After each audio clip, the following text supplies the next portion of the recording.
Olá pessoal, sejam bem-vindos a mais um caso aqui do canal, eu espero que vocês estejam bem. Só lembrando pra vocês, antes de começar o vídeo, não esquecerem de curtir e se inscrever no canal, vai me ajudar muito. Ativa o sininho também pra você não perder nenhum caso aqui do canal. E eu também tô no Spotify, então vão lá dar uma olhada, eu tô deixando o link na descrição, vai me ajudar muito se vocês irem lá.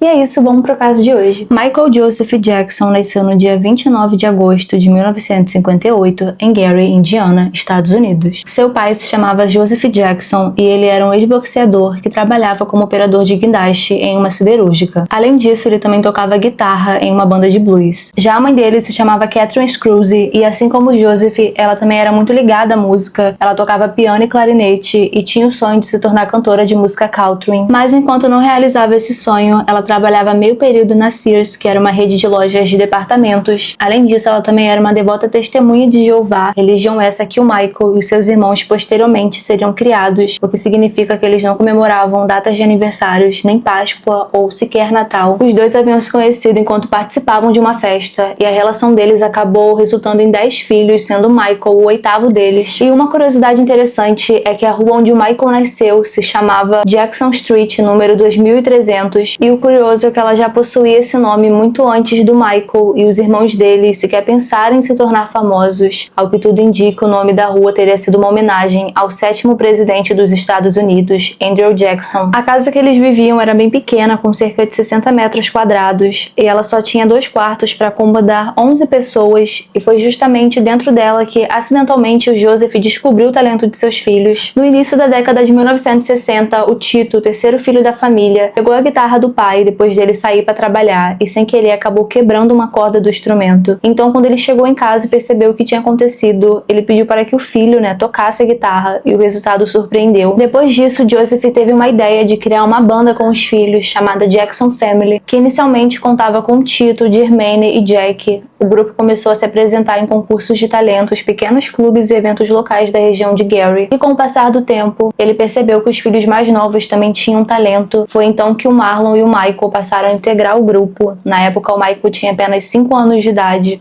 E rapidamente ele chamou atenção por conta da voz marcante, da presença de palco e da facilidade em dançar, mesmo sendo apenas uma criança. Ele decorava muito bem os passos e deixava todo mundo impressionado. O Michael então assumiu o papel de principal vocalista do grupo, e aí pouco tempo depois o nome da banda foi alterado para os Jackson 5. No entanto, por trás de todo o talento e esforço do grupo, existia um pai extremamente rígido e severo. Segundo diversas fontes e relatos dos próprios irmãos Jackson, o Joseph costumava aplicar castigos físicos que podiam incluir agressões com cintos, varas até com galhos de árvores. Quando os meninos erravam passos das coreografias, desafinavam ou esqueciam partes das letras durante os ensaios. Além disso, frequentemente os ensaios levavam horas e eles eram levados muito a sério pelo Joseph, que acreditava que a disciplina intensa era a única forma de transformar os filhos dele em artistas de sucesso. Inclusive o Michael, eu acho que pode-se dizer que era o que mais sofria nas mãos do pai, porque desde muito cedo ele sempre foi muito privado, de poder ter uma infância normal, de brincar.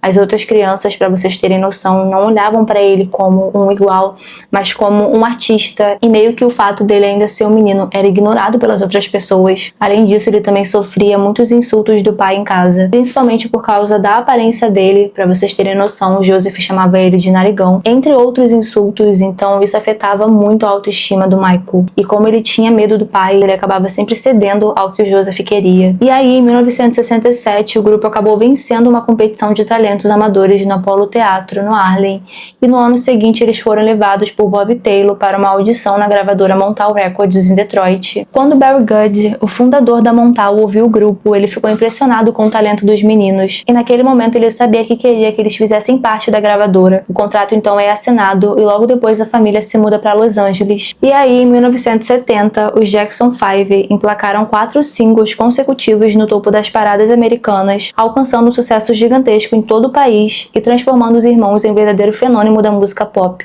E uma curiosidade, antes de prosseguir, é que em 1971 o grupo ficou tão popular que foi lançado um desenho inspirado neles. Nessa época, a família Jackson se mudou para uma casa grande na Ravenhurst Avenue, em Encino, na Califórnia. Mas não demorou muito para os problemas começarem a surgir. A Motown era uma gravadora extremamente rígida e controlava praticamente todos os aspectos da carreira dos artistas, desde a escolha das músicas até a maneira como eles deveriam se vestir, agir e se apresentar em público. Com os Jackson 5 não foi diferente, apesar do enorme sucesso que o grupo alcançava. Os irmãos tinham pouca liberdade criativa e raramente participavam das decisões envolvendo a própria carreira. O Michael, inclusive, começou a demonstrar interesse em escrever músicas e explorar um estilo mais pessoal, mas muitas vezes suas ideias acabavam sendo ignoradas pela gravadora. Quanto ao Joseph, ele começou a se incomodar cada vez mais com isso. Ele sentia que a Motown estava assumindo o controle total da carreira do grupo e deixando a família cada vez mais dependente da gravadora. Então, em 1975, o grupo deixa a Motown e assina com a Epic Records, mas devido a questões legais, eles precisaram mudar o nome do grupo de Jackson 5 para The Jacksons. Nesse momento, o irmão mais novo do Michael, o Randy, se junta ao grupo porque o Jermaine havia permanecido na Motown para poder seguir carreira solo, e entre 1976 e 1984, o grupo lança mais 6 álbuns. Em 1978, Michael participou de um filme chamado The Wiz, uma versão musical de O Mágico de Oz, e no filme ele atuou ao lado da Diana Ross e deu vida ao personagem Espantalho. Foi nessa época que o Michael conheceu o renomado produtor musical Quincy Jones nos bastidores do filme. Os dois criaram uma forte parceria artística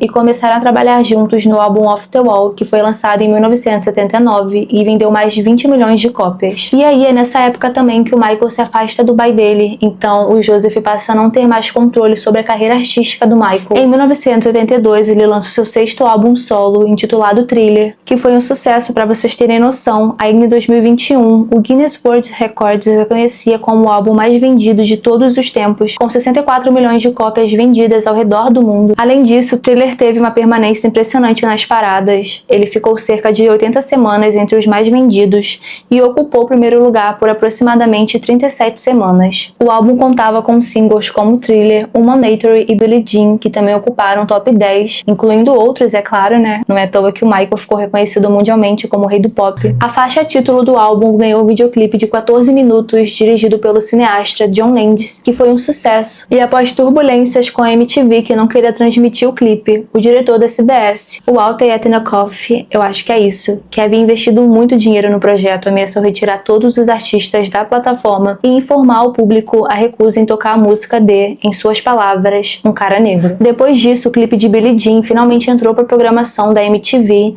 e, por causa da enorme demanda do público, ele foi exibido várias vezes, se tornando um dos clipes mais assistidos de todos os tempos. O álbum rendeu ao Michael 12 indicações no Grammy Awards e naquela noite ele levou 8 prêmios para casa, estabelecendo o recorde de maior número de vitórias em uma única noite. Em maio de 1983, o Michael se apresentou com os irmãos em um especial de televisão Motown 25 e Yesterday, Today, Forever. E durante uma apresentação solo, enquanto cantava Billie Jean, ele popularizou o Moonwalk,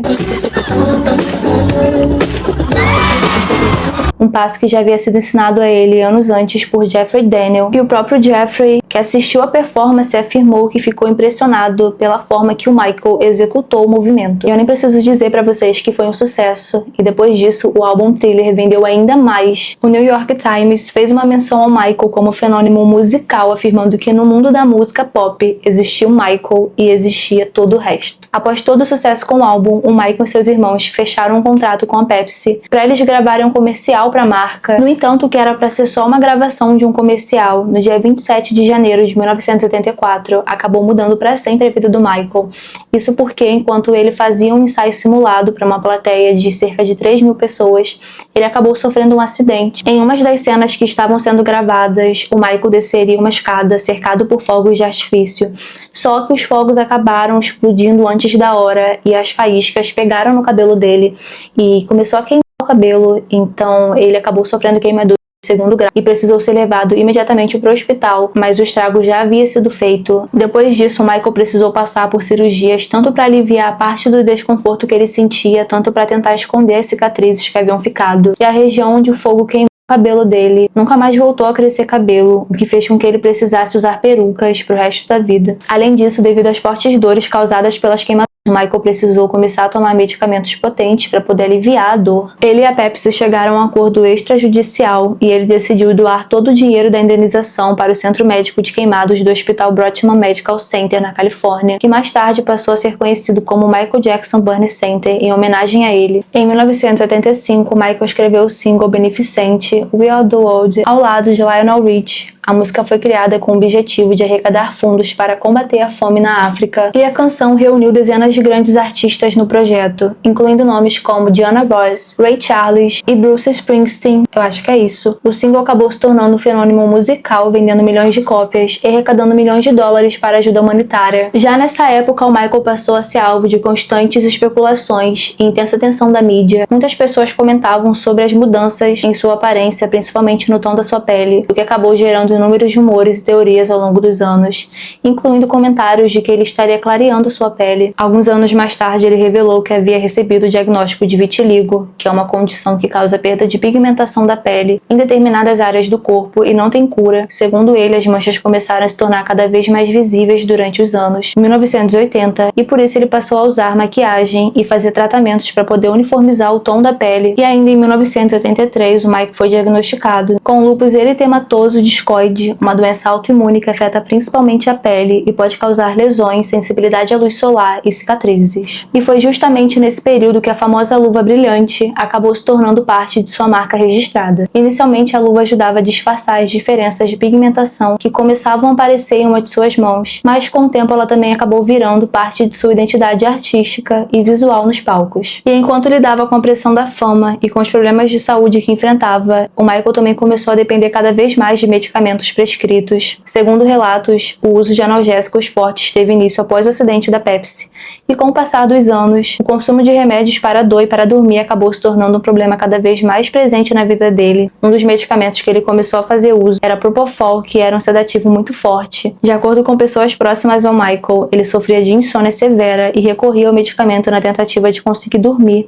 O que ele não sabia era que anos mais tarde, esse medicamento levaria à morte. Em março de 1988, o Michael comprou um enorme terreno próximo à cidade de Santa Inés, na Califórnia, onde ele construiu o famoso rancho Neverland, inspirado na terra do Peter Pan. O local foi criado como uma espécie de refúgio particular. O rancho possuía uma estrutura gigantesca e incluía parque de diversões, roda gigante, montanha-russa, cinema, um zoológico particular com mais de 50 espécies de animais, jardins e até uma pequena estação de trem. O Michael costumava receber crianças, amigos e familiares no local, principalmente durante eventos beneficentes e festas organizadas para instituições de caridade. E falando nisso, em 1992, o Michael fundou a Hilton Road Foundation, uma instituição beneficente criada com o objetivo de ajudar crianças em situação de vulnerabilidade, combater a fome, apoiar hospitais e promover ações comunitárias ao redor do mundo. A fundação foi inspirada na música de mesmo nome, lançada no álbum Dangerous, e refletiu o desejo do Michael de usar sua fama para causas sociais. Ao longo dos anos, a organização participou de campanhas de arrecadação, envio de ajuda humanitária e apoio a crianças afetadas por guerra, doenças e pobreza. O Michael também costumava convidar crianças doentes, órfãs e instituições beneficentes para visitar o rancho Neverland, onde ele organizava eventos e atividades especiais. No dia 10 de janeiro de 1993, o Michael concedeu uma entrevista para Oprah, que acabou se tornando uma das mais assistidas da história da televisão. Durante a conversa, ele falou abertamente sobre diversos aspectos da vida pessoal dele,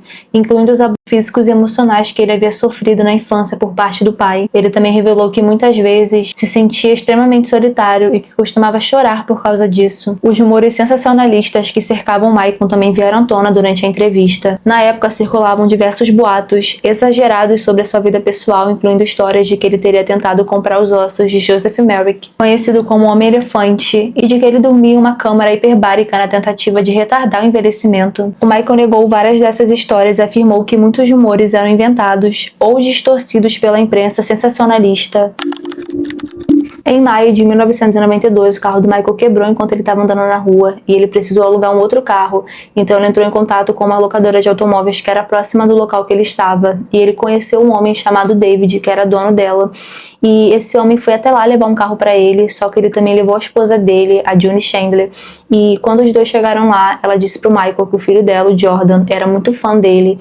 E ela pediu para os dois se falarem por telefone. O Michael aceitou. E depois disso, o Michael começou a se aproximar da família família. Ele começou a frequentar a casa deles e desenvolveu uma amizade com Jordan. Todos eles faziam várias viagens juntos e o menino passou a frequentar Neverland. E aí, depois de um jornal publicar uma matéria intitulada A Nova Família Adotiva de Michael, na qual eles diziam que o Michael representava uma figura paterna para o Jordan, o pai biológico dele não gostou, principalmente por essa matéria insinuar que o Michael teria roubado o Jordan dele. Ele se chamava Evan Chandler e ele era um dentista e roteirista em Los Angeles. E segundo fontes, ele teria tentado se aproveitar da proximidade que o Michael tinha do filho dele para conseguir vantagens profissionais, que acabou não acontecendo. E além disso, ele começou a se sentir excluído, especialmente porque o Jordan preferia ir até Neverland e não visitá-lo. E aí, durante uma ida até o consultório do pai no dia 2 de agosto, enquanto estava sob efeito de um sedativo usado em procedimentos odontológicos chamado Amital, que tinha propriedades hipnóticas, o Evan perguntou ao Jordan se o Michael já havia tocado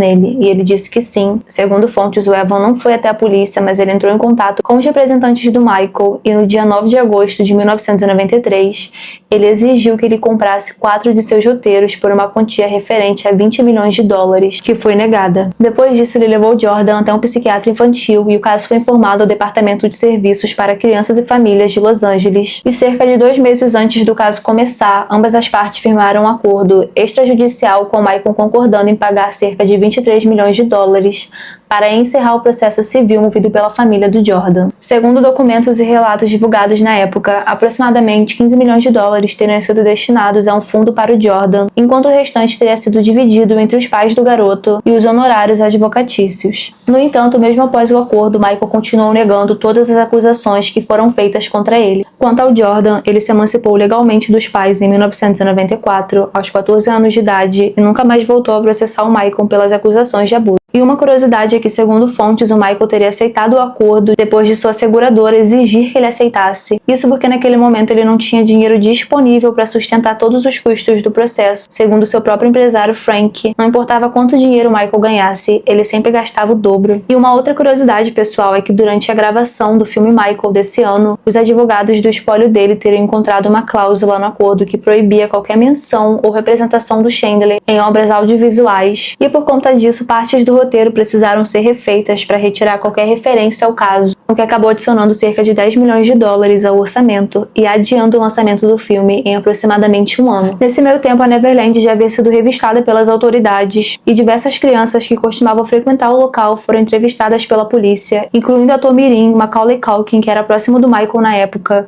e ele negou publicamente qualquer comportamento inadequado por parte do Michael. E em dezembro daquele ano, o Michael foi submetido a uma revista corporal pelas autoridades, durante a qual fotografias de seu corpo, incluindo a região genital, foram tiradas pela polícia como parte da investigação em andamento. No entanto, nunca houve uma conclusão definitiva de que as fotografias confirmassem as alegações que foram feitas contra ele, e o processo foi enterrado em 22 de setembro de 1994, após 13 meses de investigações devido à falta de provas. Só que enquanto o processo estava rolando ainda, a segunda parte da turnê do Michael, A Dangerous World, eu acho que é isso, gente. Começou e todo o caso veio à tona, então ele acabou cancelando a turnê, alegando problemas de saúde. Segundo fontes, a irmã do Michael, a Latoya Jackson, chegou a fazer declarações públicas contra ele durante a polêmica. No entanto, ela não apresentou provas para poder sustentar as acusações, e anos depois ela voltou atrás, afirmando que teria sido pressionada pelo seu então marido a fazer aquelas acusações. Em 2023, o Michael a perdoou. E em novembro de 1992, ele se reencontrou com a Lisa Mary Presley por meio de um amigo em comum. Segundo fontes, os dois haviam se conhecido em 1974, enquanto os Jackson 5 se preparavam para uma temporada de shows,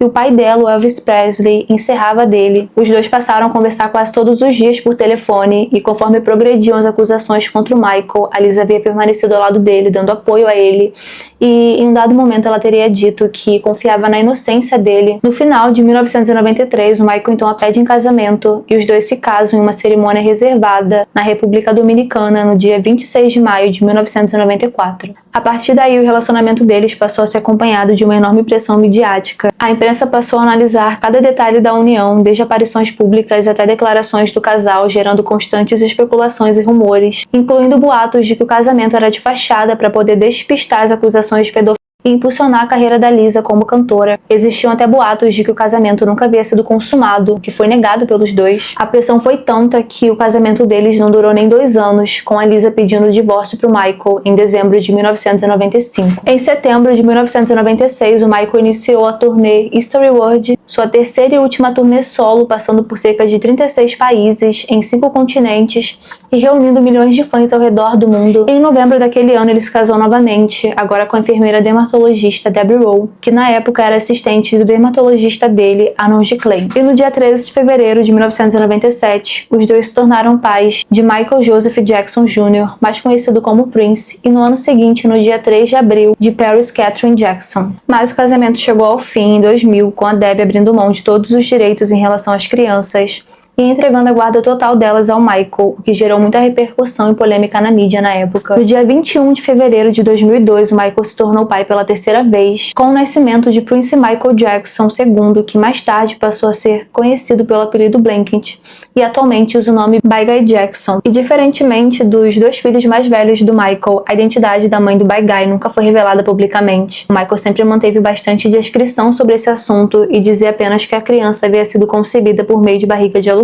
Na época, o nascimento do terceiro filho dele voltou a colocar a vida pessoal do Michael no centro da mídia. Isso porque o cantor demonstrava ser extremamente protetor com as crianças e costumava mantê-los longe dos holofotes, muitas vezes cobrindo seus rostos durante aparições públicas para tentar preservar a privacidade deles. E um dos acontecimentos mais comentados aconteceu ainda em 2002, quando Michael apareceu na sacada de um hotel em Berlim, segurando o bebê nos braços diante dos fãs. A cena gerou enorme repercussão e foi amplamente criticada pela imprensa, levando Michael a pedir desculpas posteriormente, afirmando que havia cometido um erro terrível naquele momento. E apesar de toda a polêmica que sempre cercou a vida do Michael, principalmente depois que ele se tornou pai, pessoas próximas a ele sempre disseram que ele era um pai muito dedicado, que a rotina dele girava em torno dos filhos dele. Em outubro de 2003, o Michael recebeu a chave da cidade de Las Vegas do ex-prefeito Oscar Goodman, mas naquele ano ele também recebeu uma outra acusação de abuso. No dia 18 de novembro, sob uma ordem judicial, a polícia fez uma busca na Neverland e, coincidentemente, no mesmo dia, seu novo álbum, Number Ones, é lançado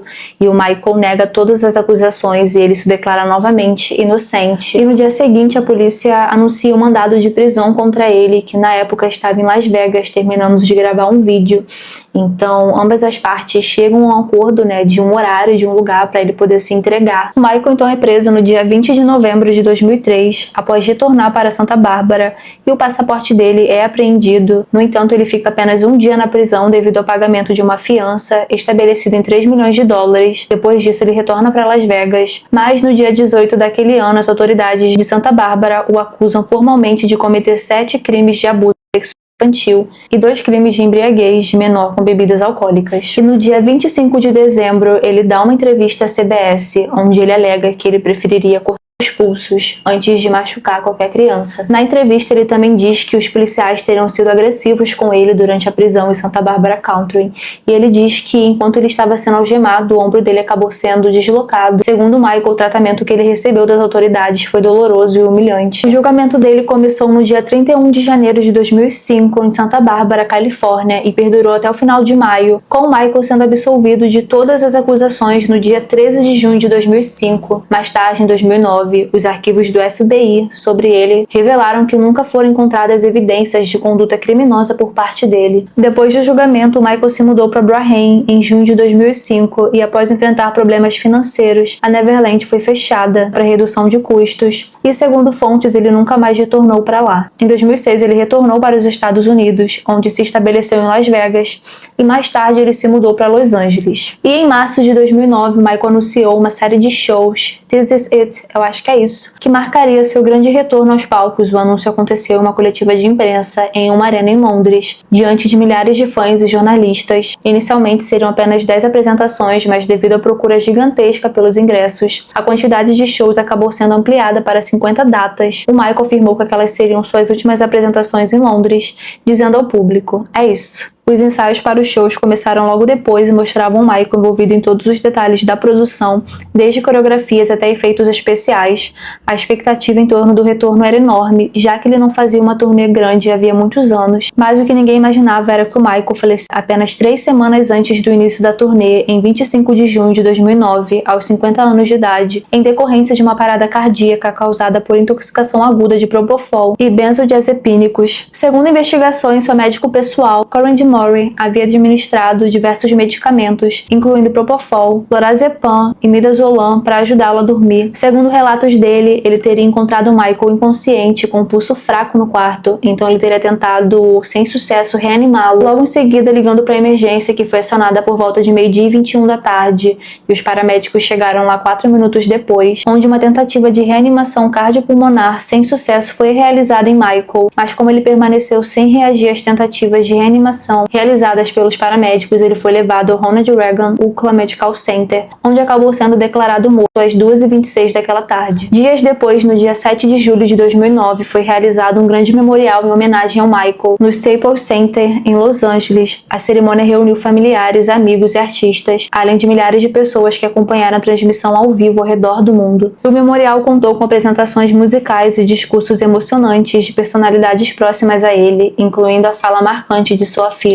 Paris Jackson, que emocionou o público a dizer que o Michael havia sido o melhor pai que alguém poderia imaginar. No dia 3 de setembro de 2009, o corpo dele foi sepultado no Forest Lawn Memorial Park, em Glendale, Califórnia. E ainda em agosto daquele ano, o legista do condado de Los Angeles classificou oficialmente a morte dele como homicídio, o que levou o médico pessoal dele a ser acusado formalmente de homicídio culposo, sendo considerado culpado no final de 2011. Ele então foi condenado a 4 anos de prisão, embora tenha sido libertado após cerca de 2 anos, em 2013, devido às regras de redução de pena e a superlotação carcerária no estado da Califórnia. Mesmo após sua morte, Michael continuou recebendo homenagens e conquistando diversos prêmios ao redor do mundo.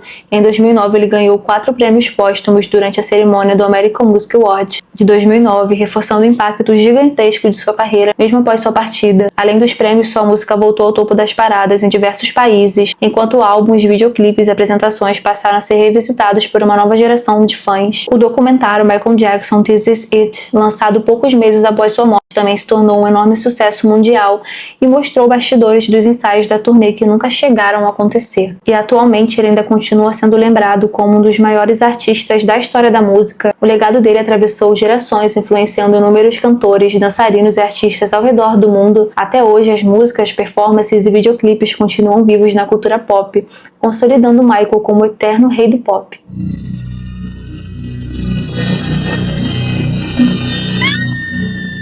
É isso, pessoal, o vídeo fica por aqui, eu espero que vocês tenham gostado. Foi muito bom gravar esse vídeo pra cá pro canal, e eu confesso que eu já deveria ter gravado ele antes, mas eu espero que vocês tenham gostado. Não esqueçam, por favor, de curtir e se inscrever no canal, vai me ajudar muito. E é isso, eu também tô no Spotify, então vão lá dar uma olhada, eu tô deixando o link na descrição, e até o próximo caso.